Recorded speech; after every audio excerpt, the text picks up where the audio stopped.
Going to run away from me a little bit, and that's exactly what he just did there, picking up extra yardage. Here we go now. Now a play fake here on first down.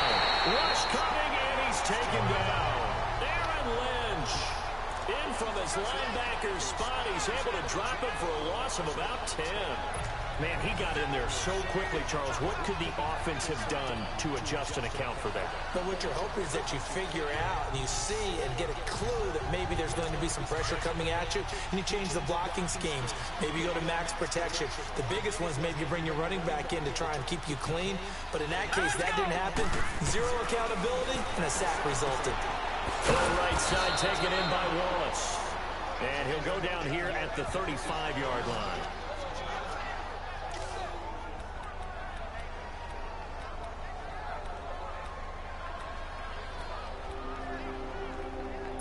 The Falcons on third down. They've been okay, 2 for 3 thus far. This is 3rd and 16. All right, here we go. Now Glennon.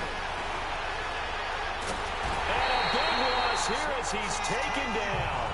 Stephon Tuitt, the former Notre Dame man, able to finally get him for a loss of 16. And it's going to lead to a 4th down. Here's Ryan Allen now. And the way this offense has moved the ball, he hasn't been needed till here in the 3rd.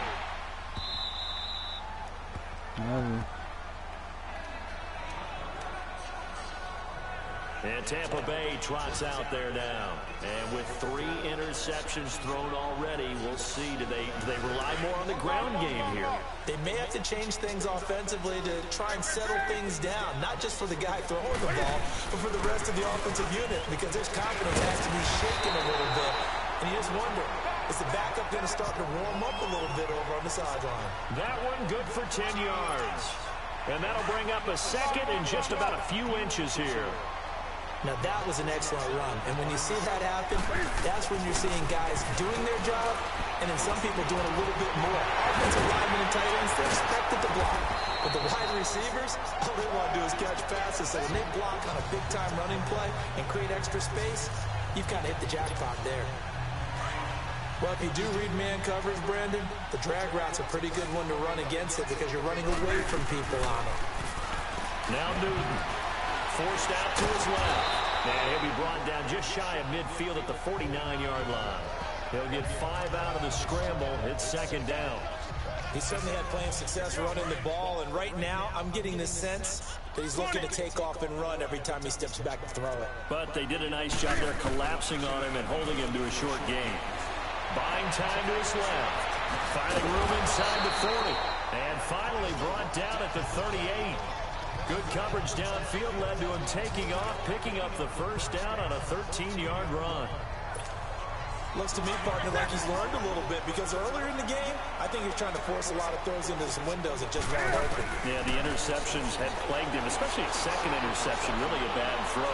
So maybe a better decision there. Yeah, no doubt about it. I think he learned from earlier in the game, and he's applying it now. He'll get 5 out of the scramble. It's 2nd down. He'd had some success as a runner previously on this drive, just not as much space there that time. Yeah, this time when he pulled it down, they were ready for him, so I think he's going to have to fling a few in order to open up that running lane again.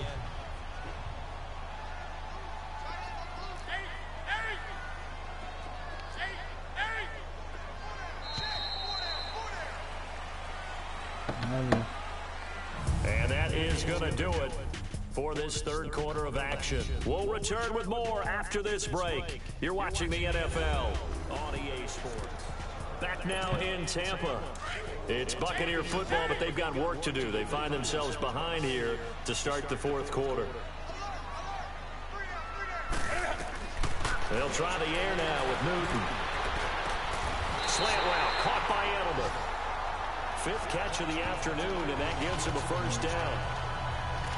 Some think that teams really won't throw a slant route unless you have a receiver that has a lot of stature to him.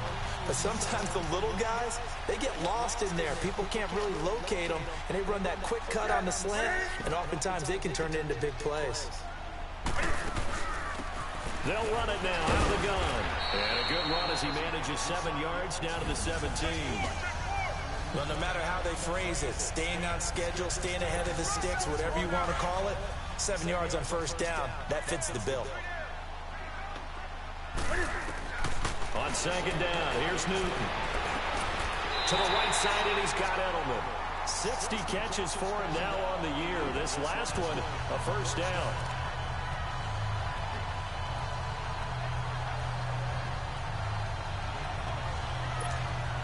So signs of life in what's been a dormant offense in this second half. Here's 1st and 10. On first down, Newton rolling to his right.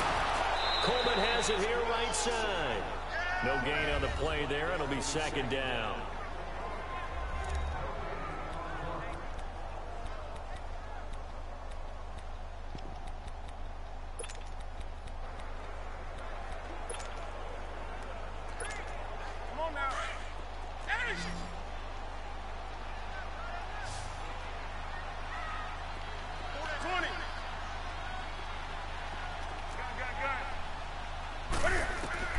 Here's Newton now on 2nd down.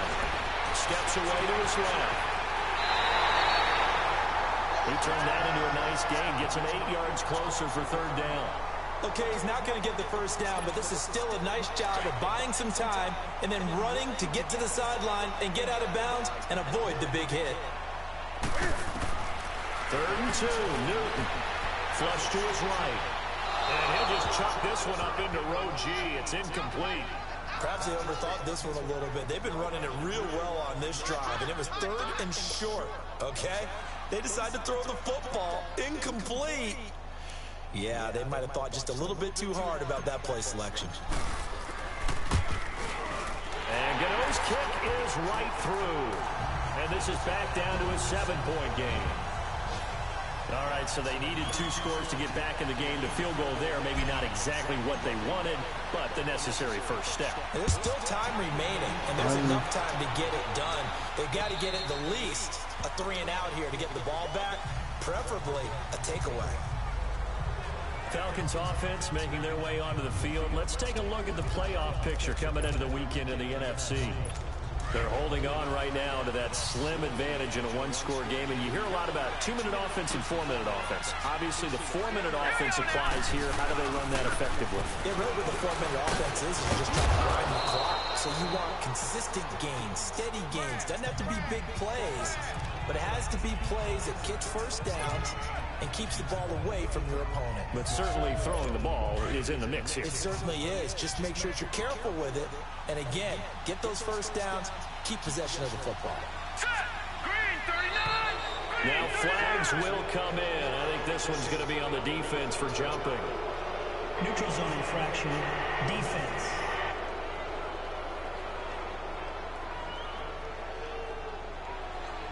A little eager there coming in from his outside linebacker position. You think the hard count got in there?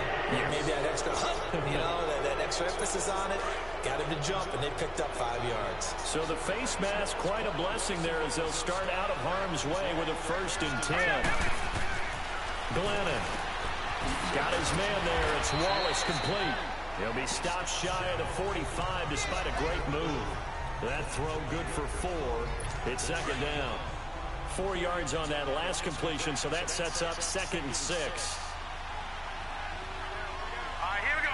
Green, 39. A 10th carry in the game for Cook. Slipped 1 tackle, but no more as he's knocked to the deck behind the line of scrimmage. They'll wind up losing 3, and now it's 3rd down. Now, obviously, that's some good work there defensively, being able to stop them and bringing up a key 3rd down. But if you're on the offensive side of the ball, there's an opportunity because I know what defensive guys are thinking right now. Just stop them, get to the ball. That means it might not be sound defensively. There could be some opportunities. And you said key 3rd down. Highlight that word. Put it in bold. Here we go. He's got his man. That's Wallace. Man. 5th catch of the afternoon, and that gives him a 1st down.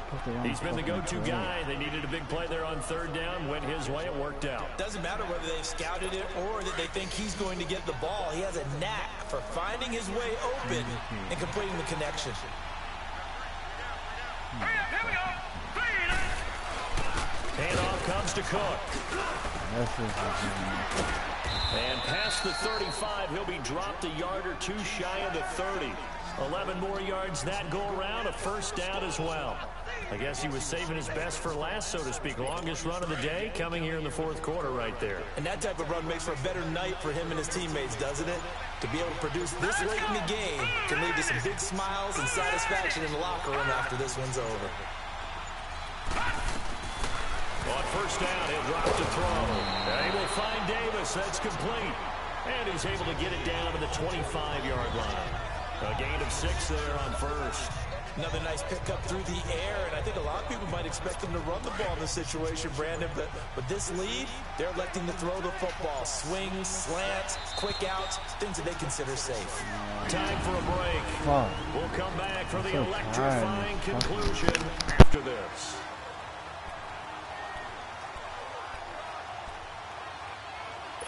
So it's Falcon football as we welcome you back.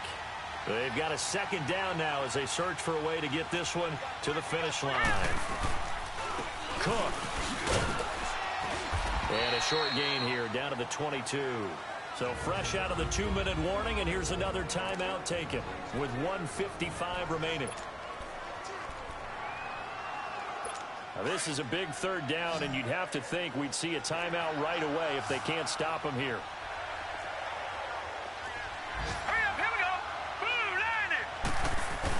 They'll run it. Here's Cook. Call it no gain that time, and they're going to be left looking up at a 4th and 1. Whistles now and a timeout.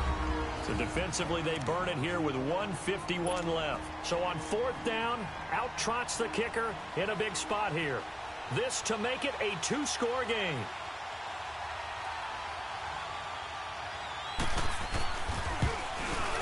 And Santos able to put this one up and through. It's good. And that will extend their lead even further. So his second field goal of the game, and that could turn out to be the big one. Yeah, you have to make them score twice to beat you, and that's not impossible. But here in the fourth quarter, puts their backs clearly against the wall. Now Ross to return.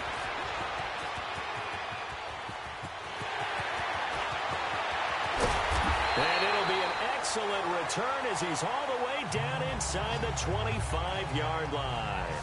There's no downplaying that we all knew that this was a critical possession, and to get a return like that to start things off, that's the spark that they needed. That's the spark they were looking for. Newton. And this is caught at the 8. And they've got it inside the 10 at the 8. It's a really nice 15-yard pickup, and now it's 1st and goal. Of course, remember, you need a touchdown here and a field goal. Doesn't matter the order, but they have to get it done and get it done fast. Here's Newton. And that's a touchdown late in this affair. Okay, game on. Don't go anywhere yet. You got a 1-score game now. Probably going to rely on the onside kick coming up. Yeah, they have to. It's not a high percentage play, but it's better than not having a chance at all. And that's when you put your leapers and your flyers on one side, get that high hop, and hope that one of the guys can come up with it. And on the other side, get that hands team ready. No doubt about it. They had the short field, and they made quick work of it. Just 2 plays to get into the end zone. So they got their touchdown. Now down a field goal. Here comes the onside kick. And a good job here by the Falcons, their hands team, able to recover it. Well, fourth quarter, they felt like they needed the football back. Unfortunately, they couldn't get it. And I know we brought analytics into the game, and someone has said here that the data says that when a team's expecting an onside kick, 80% of the time, the team expecting it, they do actually recover the ball, which is what we saw here. I just wonder if that number is much more of an anecdotal type of a number. Kind of like when the coaches tell us, well, when you score on special teams, 93% of the time you win the game. I'm still waiting to see that number is empirical. Lucky 56. Lucky 56.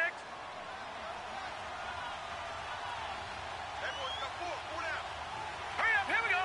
Please. The Falcons in victory formation as they take a knee.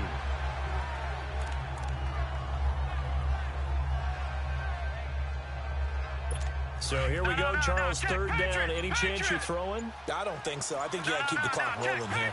Patriot. Now let's go. They will take the knee here, and they will finish this regular season with a victory. Yeah, it's fun to kneel down in front of your home crowd, but when you go on the road, that band of brothers attitude, right, just us against the world, and get it done, how happy are they? I remember a coach at a previous stop telling me, you get a win on the road, doesn't matter the opponent, get out of there like you stole something, and they did in this one.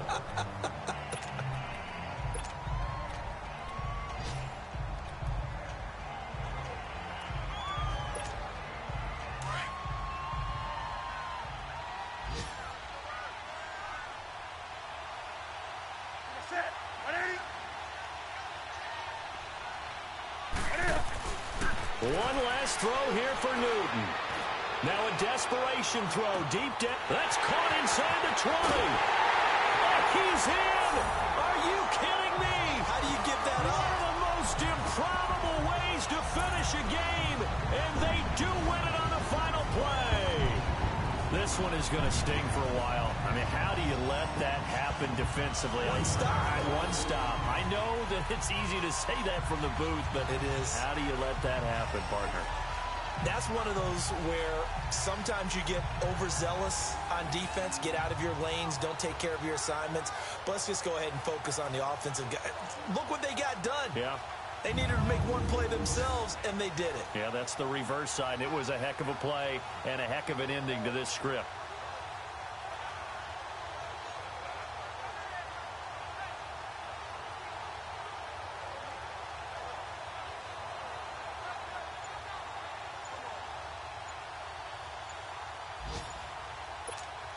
And with the lead, no chance of a return spoiling this one here on the PAT.